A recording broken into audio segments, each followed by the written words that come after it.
1909 Indian councils act ആണ് ഈ ഒരു വീഡിയോയിൽ നോക്കാൻ പോകുന്നത്. മേക്കിംഗ് ഹിസ്റ്ററി ഓഫ് ഇന്ത്യൻ കോൺസ്റ്റിറ്റ്യൂഷനിലെ ആക്ടുകളെ പറ്റി, മേജർ ആക്ടിനെ പറ്റിയിട്ടാണ് നമ്മൾ ഈ വീഡിയോ സീരീസിലൂടെ നോക്കുന്നത്. 1909 ഇന്ത്യൻ കൗൺസിൽ ആക്ടിനെ കുറിച്ച് വളരെ ബ്രീഫായിട്ട് വളരെ ഇമ്പോർട്ടൻ്റ് ആയിട്ടുള്ള കുറച്ച് പോയിന്റ്സ് എക്സാം പോയിന്റ് ഓഫ് വ്യൂവിൽ നോക്കാം. ഇതിൻ്റെ ഒരു ബാക്ക്ഗ്രൗണ്ട് പരിശോധിച്ച് കഴിഞ്ഞാൽ ഈ ഒരു വർഷം എന്ന് പറയുന്നത് നമുക്കറിയാം നാഷണലിസ്റ്റ് മൂവ്മെന്റ് വളരെ പീക്ക് ചെയ്ത് നിൽക്കുന്ന സമയമാണ്. എക്സ്ട്രീമിസ്റ്റ്, മോഡറേറ്റ്സും മുസ്ലിം ലീഗും ഒക്കെ മുന്നോട്ട് വന്നൊരു സമയമാണ്. നമുക്കറിയാം 1906 മുസ്ലിം ലീഗ് ഫോം ചെയ്യാണ് ധാക്കയിൽ വെച്ച്. അതിനുശേഷം 1907 INC-ക്കകത്ത്, ഇന്ത്യൻ നാഷണൽ കോൺഗ്രസിനകത്ത് നമ്മുടെ മോഡറേറ്റ്സും എക്സ്ട്രീമിസ്റ്റും അഭിപ്രായ വ്യത്യാസം കാരണം അടിച്ചു പിരിഞ്ഞ ഒരു സെഷനും കൂടെയാണ്. അപ്പോൾ അതിനൊക്കെ ശേഷം വരുന്ന ഒരു കൗൺസിൽ ആക്ട് ആണ്. കൗൺസിൽ ആക്ട് എന്ന് പറയുമ്പോൾ കൗൺസിൽസിൽ, ഞാൻ എപ്പോഴും പറയുന്നതാണ്, നമ്മുടെ സെൻട്രൽ ലെവലിലുള്ള ലെജിസ്ലേറ്റീവ് കൗൺസിലായാലും പ്രൊവിൻസസിലുള്ള കൗൺസിൽസിലായാലും മാറ്റങ്ങൾ വരുന്നു. അതുകൊണ്ടാണ് ഇന്ത്യൻ കൗൺസിൽ ആക്ട് എന്നതിനെ പേരിട്ട് വിളിക്കാൻ കാര്യം. അപ്പോൾ ഒരുപാട് ആവശ്യങ്ങൾ ഇതേ തുടർന്നുണ്ടായി. ഒരുപാട് പൊളിറ്റിക്കൽ റീഫോംസ്, ആവശ്യങ്ങൾ കൊണ്ടുവരണം, ഇന്ത്യൻ പാർട്ടിസിപ്പേഷൻ കൂട്ടണം, ഇന്ത്യക്കാർക്കും കൂടെ ഇതിനകത്ത് കൂടുതൽ റോൾ കൊടുക്കണം എന്നുള്ള ആവശ്യങ്ങളൊക്കെ വന്നപ്പോൾ ബ്രിട്ടീഷുകാർ അതിനനുസരിച്ച് ഒരു ആക്ട് പാസ്സാക്കുകയാണ്. അപ്പോൾ എന്തൊക്കെ ചേഞ്ചസ് ആണ് ഈ ഒരു ആക്ടിൽ കൊണ്ടുവന്നതെന്ന് നമുക്ക് നോക്കാം. അറിയാം, മിൻറ്റോ ആൻഡ് മോർലി റീഫോംസ് എന്നും ഈ ഒരു കൗൺസിൽ ആക്ടിനെ വിളിക്കുന്നുണ്ട്. മിൻറ്റോ എന്ന് പറയുന്നത് അന്ന് നമ്മുടെ ഇന്ത്യയുടെ വൈസ്രോയ് ആയിരുന്ന വ്യക്തിയാണ്. മോർലി എന്ന് പറയുന്നത് secretary of state for India. ഈ secretary of state for India എന്ന് പറയുന്ന പൊസിഷനൊക്കെ 1858 ഗവൺമെന്റ് ഓഫ് ഇന്ത്യ ആക്ട് പ്രകാരം ഫോം ചെയ്തൊരു പൊസിഷനാണ്. അയാൾ ബ്രിട്ടീഷ് പാർലമെന്റിലുള്ളൊരു മിനിസ്റ്ററാണ്. വൈസ്രോയ് റിപ്പോർട്ട് ചെയ്യുന്നത് ഈ പറയുന്ന സെക്രട്ടറി ഓഫ് സ്റ്റേറ്റ് ഫോർ ഇന്ത്യക്ക് വേണ്ടിയിട്ടാണ്. ഓക്കെ, അയാൾ ഇവിടെ അല്ല, അങ്ങ് ബ്രിട്ടനിലാണ് ഇരിക്കുന്നത്.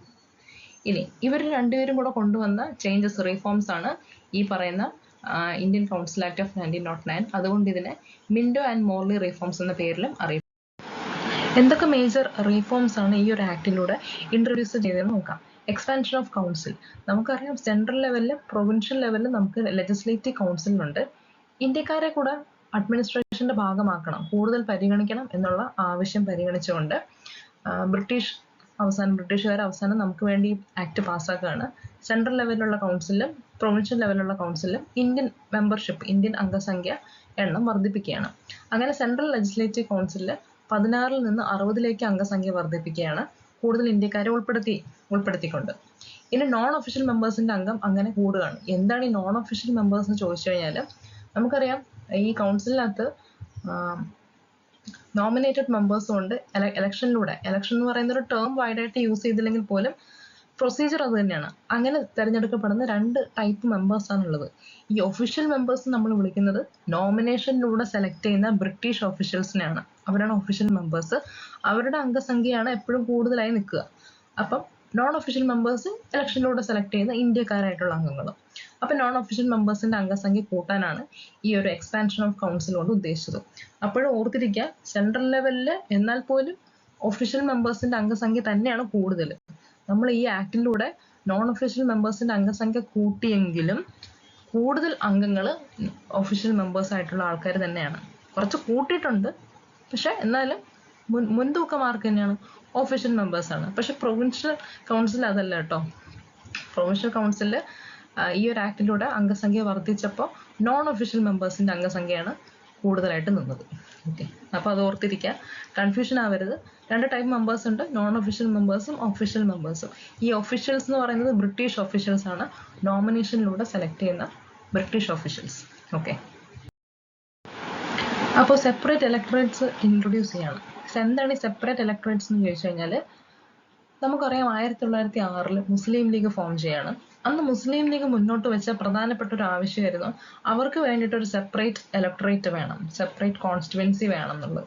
അതിന്റെ പ്രത്യേകത എന്താണെന്ന് വെച്ചാൽ, ഇപ്പോൾ മുസ്ലിങ്ങളാണ് ഒരു മണ്ഡലത്തിൽ മുസ്ലിമാണ് മത്സരിക്കുന്നതെങ്കിൽ, ഇപ്പം നമ്മുടെ ഇപ്പോഴത്തെ ഇലക്ഷൻ എന്ന് വെച്ചാൽ സംവരണ മണ്ഡലങ്ങൾ നമുക്കുണ്ടെങ്കിൽ മത്സരിക്കുന്ന കാൻഡിഡേറ്റ് ഒരു പെർട്ടിക്കുലർ കാറ്റഗറിയിൽ പെട്ട ആളായിരിക്കും, പക്ഷെ എല്ലാ ജനങ്ങൾക്കും വോട്ട് ചെയ്യാം.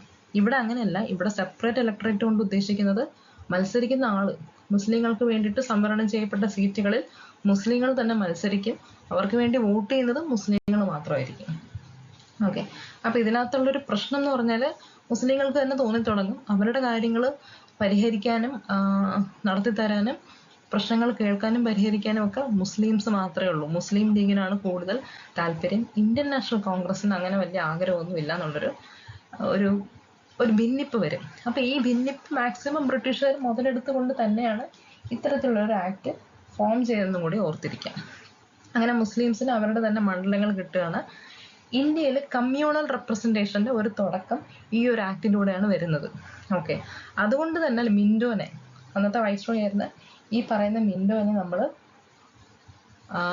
ഫാദർ ഓഫ് കമ്മ്യൂണൽ ഇലക്ടറേറ്റ് എന്നാണ് വിശേഷിപ്പിക്കുന്നത്. അപ്പൊ ഈ മേജർ പോയിന്റ്സ് ഓർത്തിരിക്കാം. മറ്റ് ലെജിസ്ലേറ്റീവ് പവേഴ്സ് എന്തൊക്കെയാണ് ഈ ആക്ടിലൂടെ ഇൻട്രൊഡ്യൂസ് ചെയ്തതെന്ന് ചോദിച്ചുകഴിഞ്ഞാൽ, മെമ്പേഴ്സിന് ബഡ്ജറ്റ് ഡിസ്കസ് ചെയ്യാനുള്ള ഒരു പെർമിഷൻ കിട്ടി, ഒരു പ്രൊവിഷൻ കിട്ടി. പിന്നെ അത് മാത്രമല്ല, സപ്ലിമെന്ററി ചോദ്യങ്ങൾ ചോദിക്കാനുള്ളൊരു പെർമിഷനും കൂടെ കിട്ടി. എന്താണ് ഈ സപ്ലിമെന്ററി ചോദ്യം എന്ന് ചോദിച്ചാൽ, തൊട്ട് മുന്നത്തെ ആക്ടിൽ നമ്മൾ പറഞ്ഞു ചോദ്യങ്ങൾ ചോദിക്കാനുള്ള ഒരു പെർമിഷൻ കിട്ടിയെന്ന്. ചോദ്യങ്ങൾ അതിന്റെ അപ്പം നമുക്ക് നല്ലതായിട്ട് തോന്നി. പക്ഷെ അതിന്റെ ഒരു പ്രശ്നം എന്ന് പറഞ്ഞാൽ, നമ്മൾ ചോദ്യം ചോദിക്കുന്നു, അവരതിന് ഉത്തരം പറയുന്നു, തീർന്നു, അവിടെ കഴിഞ്ഞു. എന്ത് ഉത്തരമാണോ തരുന്നത് അതും കേട്ട് മിണ്ടാതിരിക്കാനേ പറ്റുള്ളൂ. അതിനൊരു മറു ചോദ്യം നമുക്ക് ചോദിക്കാനുള്ള പ്രൊവിഷൻ ഇല്ല. പക്ഷെ ഇവിടെ നമുക്ക് സപ്ലിമെന്ററി ചോദ്യങ്ങൾ ചോദിക്കാനുള്ള ഒരു പ്രൊവിഷൻ ഇവിടെ അനുവദിക്കുകയാണ്. ഇനി പബ്ലിക് മാറ്റേഴ്സ് കൂടുതൽ ഡിസ്കസ് ചെയ്യാനുള്ള ഒരു പ്രൊവിഷനൊക്കെ ഈ ഒരു ആക്ടിലൂടെ ഒരു ലെജിസ്ലേറ്റീവ് പവർ കൊടുക്കുകയാണ്. ഓക്കെ, ഇന്ത്യൻ പാർട്ടിസിപ്പേഷൻ ഇംപ്രൂവ് ചെയ്തതെന്ന് നമ്മൾ പറഞ്ഞു. അപ്പോൾ ഇതിൻ്റെ ഒരു ഇന്ത്യൻ പാർട്ടിസിപ്പേഷൻ നോക്കിക്കഴിഞ്ഞാൽ, വൈസ്രോയ്ക്ക് ഒരു എക്സിക്യൂട്ടീവ് കൗൺസിലുള്ള കാര്യം നമുക്കറിയാം. നമ്മൾ ലെജിസ്ലേറ്റീവ് കൗൺസിലിന്റെ കാര്യമാണ് പറഞ്ഞുകൊണ്ടിരുന്നത്, അംഗസംഖ്യ കൂട്ടിയെന്ന്. ഇനി ആദ്യമായിട്ട് വൈസ്രോയുടെ ഒരു എക്സിക്യൂട്ടീവ് കൗൺസിലിലേക്ക് ഒരു ഇന്ത്യൻ അപ്പോയിന്റ് ചെയ്യപ്പെടുകയാണ്. അങ്ങനെ മെമ്പറായ ഒരാളാണ് സത്യേന്ദ്ര പ്രസാദ് സിൻഹ. അദ്ദേഹത്തെ ലോ മെമ്പർ ആയിട്ടാണ് അന്ന് ഈ പറയുന്ന എക്സിക്യൂട്ടീവ് കൗൺസിലിന്റെ ഭാഗമാക്കിയത്. പാർട്ടിസിപ്പേഷൻ വളരെ കുറച്ചേ ഉണ്ടായിരുന്നുള്ളൂ. പേരിന് വേണ്ടി ഒരു ഇന്ത്യക്കാരനെ പിടിച്ച് ഈ വൈസ്രോയുടെ എക്സിക്യൂട്ടീവ് കൗൺസിലിനകത്ത് ഭാഗമാക്കി. നിങ്ങൾ പറയുന്നതൊക്കെ കേട്ടു, നിങ്ങൾ ഇന്ത്യക്കാരെ മെമ്പർ ആക്കിയിട്ടുണ്ട് എന്ന് കാണിക്കാൻ വേണ്ടി മാത്രം. നമ്മൾ നേരത്തെ പറഞ്ഞ 16 നിന്ന് 60 അംഗസംഖ്യ വർദ്ധിപ്പിച്ചതൊക്കെ വൈസ്രോയുടെ ലെജിസ്ലേറ്റീവ് കൗൺസിൽ ആണ് എന്ന് ഓർത്തിരിക്കാം. ലെജിസ്ലേറ്റീവ് കൗൺസിൽ ഓൾറെഡി നമ്മൾ കുറച്ച് ഇന്ത്യക്കാരെ നേരത്തെയുള്ള കൗൺസിലാക്കി നമ്മൾ ഇൻട്രൊഡ്യൂസ് ചെയ്തായിരുന്നു, അത് മാറിപ്പോകരുത്. ഇവിടെ വൈസ്രോയുടെ എക്സിക്യൂട്ടീവ് കൗൺസിലാണ് ഒരു ഇന്ത്യക്കാരൻ ആദ്യമായിട്ട് 1909 ഈ ആക്ടിലൂടെ ഭാഗമാവുന്നത്. ഓക്കെ, ഇതിന്റെ ഒരു സിഗ്നിഫിക്കൻസ് നോക്കിക്കഴിഞ്ഞാൽ, അഡ്മിനിസ്ട്രേഷനിൽ ഇന്ത്യൻ പാർട്ടിസിപ്പേഷൻ കൂടി, ഇലക്ട്രൽ പൊളിറ്റിക്സ് കൊണ്ടുവന്നു, കമ്മ്യൂണൽ പൊളിറ്റിക്സ്, അതായത് നേരത്തെ പറഞ്ഞ മുസ്ലിങ്ങൾക്ക് വേണ്ടിയിട്ടുള്ള ഒരു സെപ്പറേറ്റ് ഇലക്ടറേറ്റ്, അങ്ങനെ ഒരു ആശയം ആദ്യമായിട്ട് ഇംപ്ലിമെന്റ് ചെയ്യപ്പെടുകയാണ് ഇന്ത്യയിൽ. അത്ര നല്ല ആശയമൊന്നും അല്ലായിരുന്നു. സംവരണ മണ്ഡലമൊക്കെ, പക്ഷെ അതിനകത്ത് മുസ്ലിങ്ങൾക്ക് ഒരു പെർട്ടിക്കുലർ കാറ്റഗറിയിലുള്ള ആൾക്ക് മാത്രമേ വോട്ട് ചെയ്യാനുള്ളൂ പറ്റുള്ളൂ എന്നുള്ള ഒരു പ്രൊവിഷനും കൂടി ഉണ്ടായിരുന്നു. ഓക്കെ, ലിമിറ്റേഷൻസ് അറിയാം. വൈസ്രോയുടെ ലെജിസ്ലേറ്റീവ് കൗൺസിലിൽ നോൺ ഒഫീഷ്യൽ മെമ്പേഴ്സ്, അതായത് ഇന്ത്യക്കാരുടെ പാർട്ടിസിപ്പേഷൻ കൂട്ടിയെങ്കിൽ പോലും ഒഫീഷ്യൽ മെമ്പേഴ്സിന്റെ നമ്പർ തന്നെയായിരുന്നു കൂടുതൽ. അപ്പൊ അവർക്ക് എന്തെങ്കിലും ഒരു കാര്യം പാസ്സാക്കണമെങ്കിലോ എന്തെങ്കിലും ഇംപ്ലിമെന്റ് ചെയ്യണമെങ്കിലോ ഈ പറയുന്ന ഒഫീഷ്യൽ മെമ്പേഴ്സ് മതി. പിന്നെ നമ്മൾ ആവശ്യപ്പെട്ടതിന് വേണ്ടി മാത്രം കുറച്ച് ഇന്ത്യക്കാരെ കൂടെ ഉൾപ്പെടുത്തി. ഓക്കെ, എന്തായാലും ചേഞ്ചിന്റെ ഒരു തുടക്കമാണെന്ന് നമുക്ക് പറയാം. സെപ്പറേറ്റ് ഇലക്ടറേറ്റ്സ് ഈ പറഞ്ഞ പോലെ ഹിന്ദു മുസ്ലിം ഒരു ഭിന്നിപ്പ് കുറച്ചും കൂടെ വൈഡ് ആക്കിയിട്ടുണ്ട്. ഇപ്പോഴും റെസ്പോൺസിബിൾ ഗവൺമെന്റ്, ഉത്തരവാദിത്ത ഭരണം അല്ലെങ്കിൽ ഒരു അക്കൗണ്ടബിൾ ഗവൺമെന്റ്, ആൻസറബിൾ ഗവൺമെന്റ് എന്ന് പറയുന്ന സാധനമൊന്നും ഇന്ത്യയിൽ ഇൻട്രൊഡ്യൂസ് ചെയ്തില്ല. അതിനൊക്കെ ഇനി വരുന്നതേ ഉള്ളൂ. അപ്പൊ അങ്ങനെ ഒരുപാട് ലിമിറ്റേഷൻസ് ഉണ്ട്. എന്നാലും എന്തൊക്കെയോ കുറെ ചേഞ്ചസ് ഇന്ത്യക്കാർക്ക് ഫേവറബിൾ ആയിട്ട് ഈ പറയുന്ന കൗൺസിൽ ആക്ടിലൂടെ ഇൻട്രൊഡ്യൂസ് ചെയ്യാൻ ശ്രമിച്ചു. അപ്പോൾ ഒരു കൺക്ലൂഷൻ എന്നോണം പറയുകയാണെങ്കിൽ, ബ്രിട്ടീഷ് കൺട്രോൾ തന്നെയായിരുന്നു കൗൺസിലിലും, എന്നാലും കൗൺസിൽ എക്സ്പാൻഡ് ചെയ്തു. ഇതാണ് കൗൺസിൽ ആക്ട് എന്ന് പറയുന്നത്. ഇത് എല്ലാ കോൺസ്റ്റിറ്റ്യൂഷണൽ റിഫോംസിന്റെ, പിന്നീട് നടന്ന എല്ലാ കോൺസ്റ്റിറ്റ്യൂഷണൽ റിഫോംസിന്റെ ഒരു ചെറിയൊരു തുടക്കം. ഓക്കെ, മേജർ പോയിന്റ്സ് ഇത്രയാണ് 1909 ഈ ആക്ടിലൂടെ പറയാനുള്ളത്. അപ്പോൾ താങ്ക് യു.